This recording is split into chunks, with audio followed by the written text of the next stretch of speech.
LT Uttarakhand pedagogy की इस lecture series में हम लोग डिस्कस कर रहे हैं पर्सनैलिटी टॉपिक, जिसका फर्स्ट लेक्चर हम कंप्लीट कर चुके हैं और आज हम सेकंड लेक्चर की तरफ बढ़ेंगे, जो कि है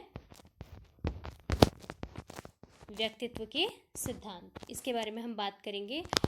कुछ बेसिक जो चीज़ें थी, जैसे कि पर्सनैलिटी कहाँ से डेवलप हुआ है, पर्सोना से ही आया है और इसकी मीनिंग क्या है। जो जैसे रंगमंच में जो लोग जाते थे, वो लोग क्या करते थे, मुखौटा पहनते थे, तो उसी को एक तरह से क्या है, मास्क जो है या मुखौटा जो है, इसको क्या बताया गया है, एक तरह से इसका मीनिंग जो है, ठीक है, पर्सनैलिटी का मीनिंग इसको बताया गया है। तो आज हम इसमें डिस्कस करेंगे व्यक्तित्व के सिद्धांत।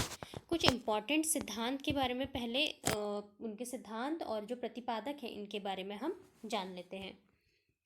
देखो, फर्स्ट जो है वो है मनोविश्लेषण सिद्धांत, और ये काफ़ी फेमस है, जिसके दृष्टिकोण के बारे में हम लोगों ने प्रीवियस लेक्चर में भी डिस्कस किया है।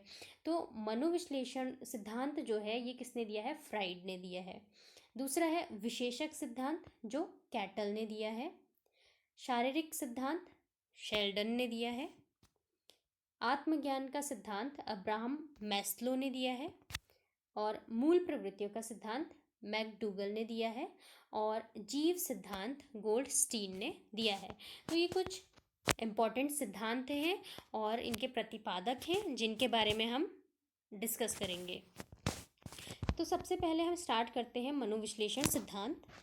देखो, जो फ्राइड हैं, इन्होंने मनोविश्लेषण के आधार पर जो व्यक्तित्व है उसको 3 पार्ट्स में बांटा है, ठीक है, जैसे कि इड, ईगो और सुपर ईगो। तो सबसे पहले इड की बात करते हैं कि इड के अंदर क्या होती हैं, जो दमित इच्छाएं, जो हमारे मन में दबी हुई इच्छाएं हैं वो आती हैं, एवं सुख को अधिक महत्व दिया जाता है। फिर सुख जो होता है उसको भी एक तरह से अधिक महत्व दिया जाता है, और इसे जो अचेतन मन है हमारा उसके साथ जोड़ा जाता है। इड व्यक्ति के कुप्रबंधन एवं पतन के लिए जिम्मेदार है। अब अगर कभी क्वेश्चन आ जाता है कि हमारी प्रबंधन मतलब जो कि कुप्रबंधन है या जो हमारा पतन होता है, ये किसके मतलब कौन इसके लिए जिम्मेदार है, तो जो इड है, व्यक्ति का इड होता है, जो ईगो होता है, वो ही उसके पतन के लिए एक तरह से क्या है, जिम्मेदार है। अतः इस पार्श्विक प्रवृत्ति, मतलब इसे एक तरह से हम पार्श्विक प्रवृत्ति के साथ जोड़ सकते हैं। दूसरा आता है ईगो। देखो, ईगो क्या है, ये एक तरह से एक वास्तविक अवस्था है, ठीक है, रियल में जो है वास्तविक अवस्था है, जिसमें व्यक्ति सामाजिक मान सम्मान और पद प्रतिष्ठा को प्राप्त करना चाहता है, ठीक है। इसमें क्या होता है, जो व्यक्ति होगा वो मान सम्मान के लिए काम करेगा, ठीक है, या उसको पद प्रतिष्ठा चाहिए होगी, तो यहाँ पे किसकी बात आएगी, ईगो की, यानी कि अहम की बात आएगी। ईगो के द्वारा ही इड को नियंत्रित किया जाता है, ठीक है। अब जो ईगो होता है उसके द्वारा इड को नियंत्रित किया जाता है। इसे अर्धचेतन मन के साथ जोड़ा गया है, ठीक है। इसको हम किसके साथ जोड़ते हैं, अर्धचेतन मन के साथ जोड़ते हैं। इसका संबंध मानवतावादी प्रवृत्ति से होता है। किसके साथ, जो इसका रिलेशन है वो एक तरह से जो मानवतावादी प्रवृत्ति होती है उसके साथ होता है। नेक्स्ट आता है सुपर ईगो। अब देखो, सुपर ईगो क्या है, ये पूरी तरह सामाजिकता और नैतिकता पर आधारित होता है, ठीक है। इसमें जो एक तरह से सोशल हित, ठीक है, सामाजिक हित या सामाजिक कल्याण को अधिक महत्व दिया जाता है। यहाँ पे मतलब एक सोसाइटी की बातें यहाँ पे ज़्यादा आती हैं, और इससे चेतन मन के साथ जोड़ा जाता है, जो कॉन्शियस माइंड है, ठीक है, उसके साथ इसको क्या किया जाता है, जोड़ा जाता है। और इसकी जो प्रवृत्ति होती है वो कैसी होती है, दैवत्व वाली होती है। तो ये था आपका फ्राइड का, जिसमें इड, ईगो और सुपर ईगो की बात इन्होंने की है। नेक्स्ट आते हैं हम विशेषक या व्यक्तित्व के शील गुणों का सिद्धांत। शील गुणों की अगर हम बात करें तो इसके प्रतिपादक कैटल हैं, और इनका जो सहयोग किया है वो किसने किया है, ऑलपोर्ट ने। इसे व्यक्तित्व का शील गुणों का सिद्धांत कहा जाता है, ठीक है।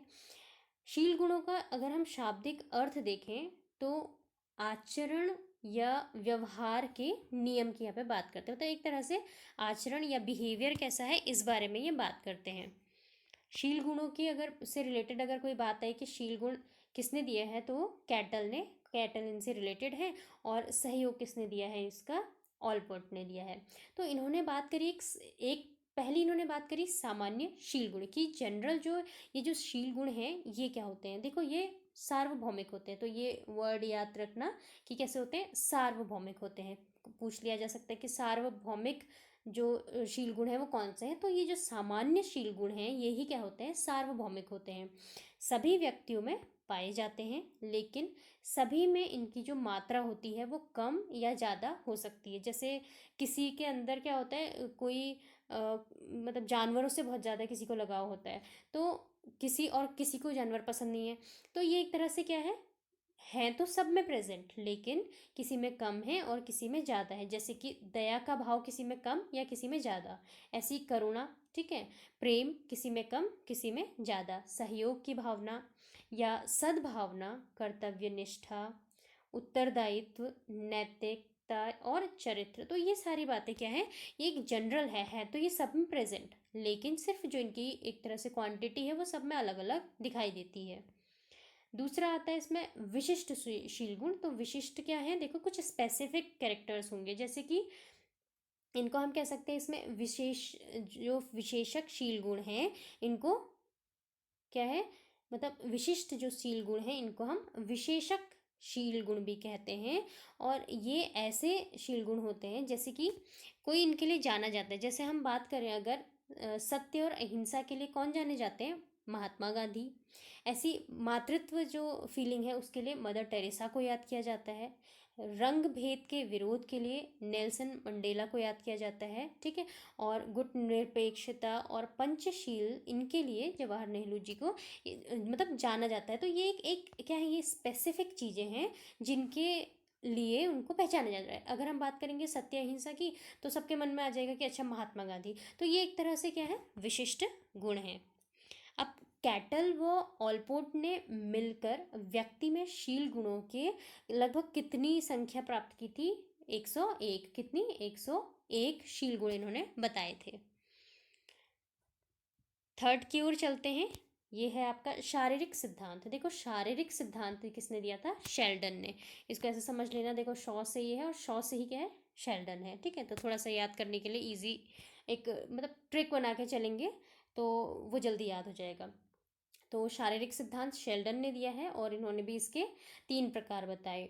अब शेल्डन ने व्यक्ति की जो शारीरिक संरचना है, ठीक है, उसके साथ जोड़ा है। उसका मानना है कि शारीरिक संरचना जितनी प्रभावशाली होती है, व्यक्ति का व्यक्तित्व भी उतना क्या होता है, प्रभावशाली होता है। शेल्डन ने शारीरिक संरचना के आधार पर व्यक्ति के व्यक्तित्व को 3 भागों में बांटा था। ये भी हम लोग एक तरह से डिस्कस कर चुके हैं, ठीक है, दृष्टिकोण में। तो देखो यहाँ पे सबसे पहले इन्होंने बोला गोलाकृति, ठीक है। एंड वहाँ पे हमने सिर्फ बात करी थी एंडोमॉर्फ, तो इसको हम क्या कह रहे हैं, एक तरह से गोलाकृति जो होती है। अब यहाँ पे देखो ये गोल मटोल विनोद प्रिय स्वभाव के होते हैं और मनोरंजन को अधिक काम में लेने वाले होते हैं। ये भोजन प्रेमी, बड़े पेट वाले, हंसमुख, सामाजिकता व सहयोग की भावना अधिक आदि क्या होती है इनमें, इनकी विशेषता एक तरह से होती है। तो जो जो ऐसे प्यारे से गोल मटोल लोग होंगे, ठीक है, जो मतलब जिनका बहुत एक हंसमुख स्वभाव होगा, ठीक है, तो वो इनके अंदर एक तरह से, हिंदी में तो समझ में आ रहा है गोलाकृति, ठीक है, और एंडोमॉर्फ कह रहे हैं हम इसको। दूसरा इन्होंने बात करी मीजोमॉर्फ की, ठीक है, मीजोमॉर्फिक, जिसको बोला गया था आयताकृति। तो ये जो आयताकृति वाले लोग होते हैं ये काफ़ी हृष्ट पुष्ट होते हैं, ठीक है, हृष्ट पुष्ट और तंदुरुस्त होते हैं। ये जोशीले होते हैं, थोड़े क्रोधी भी ये होते हैं और कार्य क्षमता इनकी अधिक होती है, लक्ष्य केंद्रित आदि सभी विशेषता वाले होते हैं। नेक्स्ट आता है लंबाकृति, जिसको हम बोल रहे हैं एक्टोमॉर्फिक, ठीक है। ये कैसे होते हैं, ये दुबले पतले होते हैं, कमज़ोर होते हैं, आलसी भी होते हैं और इनका स्वभाव, इनका नेचर कैसा होता है, चिड़चिड़ा होता है, कम कार्य क्षमता आदि सभी विशेषता वाले ये होते हैं। तो ये 3 भागों में शेल्डन ने इसको बांटा था, ठीक है। तो यहाँ पे से हमने देखा कि शारीरिक सिद्धांत शेल्डन 3 प्रकार में बांटा है, ठीक है, एक्टो, एंडो और मीजो। नेक्स्ट आता है आत्मज्ञान का सिद्धांत। अब देखो आत्मज्ञान की बात किसने करी थी, ये करी थी अब्राहम मैस्लो। देखो यहाँ पे भी और ठीक है। तो अब आत्मज्ञान किसने दिया है, अब्राहम मैस्लो, या हम अब्राहम मास्लो इसको कह सकते हैं। इन्होंने आत्मसिद्धि का